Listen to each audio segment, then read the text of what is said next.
আমার ভুল ত্রুটির ক্ষমা মার্জনা করুন। আমরা যেখানে থাকি তার ঠিক পাশেই মস্ত বস্তি। সকালে দুপুরে রাত্রে সেখানে কেবলই ফসল।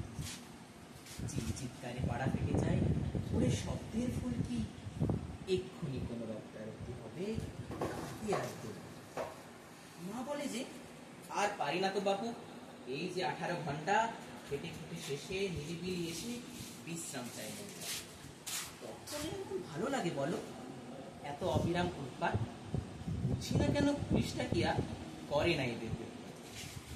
কিন্তু সেদিন পাড়ায় যখন আগুন লাগলো রাত্রে, বাবারা সবাই এই ওকে জ্বলছে, মায়েরা মরছে। গোটা বাবু পাড়া ভয় দিশে হারা, কি জানি কি ভবিতব্য। ঠিক তক্ষণি ছুটে এলে ওরা, যাদের বলি অশোক, এসেই ছাপালো এদিক ওদিক, মুহূর্ত নেই চিন্তা। বাবা জানে না কিভাবে এদের কেটেছিল সারা। শব্দ না করে নিজে জ্বলে পুড়ে লেখালো অকাল বন্ধু।